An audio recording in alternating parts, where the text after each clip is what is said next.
తమిళనాడులో ఎన్నో స్థల పురాణాలున్న ఆలయాలున్నాయి.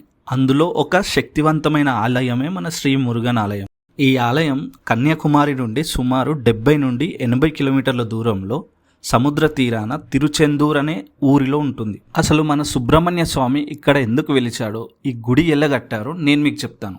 పూర్వంలో ముల్లోకాలను ఇబ్బంది పెట్టే తారకాసురుడు ఇంకా శూరపద్ముడు అనే రాక్షసులు ఉండేవారు. అయితే మన కుమారస్వామి తారకాసురుడు శూరపద్ముడు అనే రాక్షసులను సంహరించేందుకు వాళ్ళని వెతుకుతాడు. వాళ్ళిద్దరిని వెతికే సమయంలో వాళ్ళిద్దరిని సంహరించే ముందు కుమారస్వామి ఇక్కడ విడితి చేసి ఆ పరమేశ్వరుడికి పూజ చేశాడని చెప్పుకుంటారు.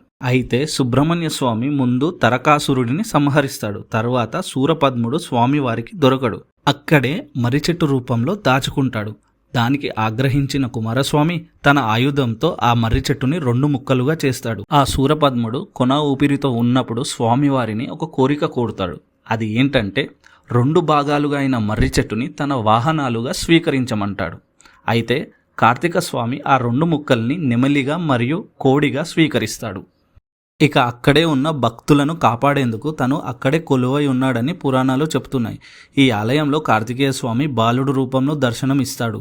స్వామివారి విగ్రహాన్ని పంచలోహాలతో చేసి ప్రతిష్ఠించి పూజలు చేస్తారు. ఇక మన సుబ్రహ్మణ్య స్వామి బాలుడుగా ఉన్నప్పుడే ఆ 2 రాక్షసులను సంహరించినందుకు మన కుమారస్వామి ఇక్కడ బాలసుబ్రహ్మణ్య స్వామిగా పూజలు అందుకుంటాడు.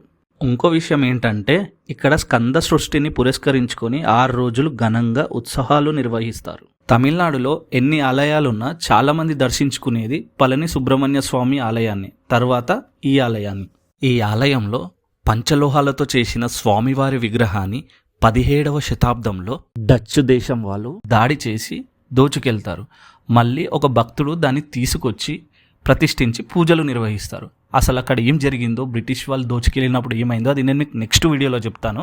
అయితే తిరిగి ఆ విగ్రహాన్ని ప్రతిష్ఠించిన తర్వాత తిరువద్దురై మట్టంలో నివసించే దేశికామూర్తికి స్వామి కలలో కనిపించి తనకి 9 అంతస్తుల రాజగోపురంతో ఆలయం నిర్మించాలని చెప్తాడు. అయితే పేదవాడైన దేశికామూర్తి ఆలయ నిర్మాణం కోసం పనిచేసే కూలీలకు స్వామివారి విభూతిని పంచుతాడు. పనిచేసి ఇంటికి వెళ్తున్న కూలీలకు ఆ విభూతి కరిగిపోయి బంగారు నాణాలుగా మారేవట. ఇక అక్కడి ప్రజలు ఈ విషయం తెలుసుకొని స్వచ్ఛందంగా ఆలయ నిర్మాణంలో పాల్గొని ఆలయంని పూర్తి చేస్తారు. ఇక అప్పటి నుంచి ఆ విభూతిని ఎంతో మహిమగల విభూతిగా భక్తులు భావిస్తున్నారు. ఈ ఆలయం సముద్రానికి చాలా దగ్గరలో ఉంటుంది. చాలా అద్భుతంగా ఉంటుంది. వీలైనప్పుడు దర్శించుకోండి. ఈ వీడియో మీకు నచ్చితే లైక్ చేసి ఫాలో చేయండి.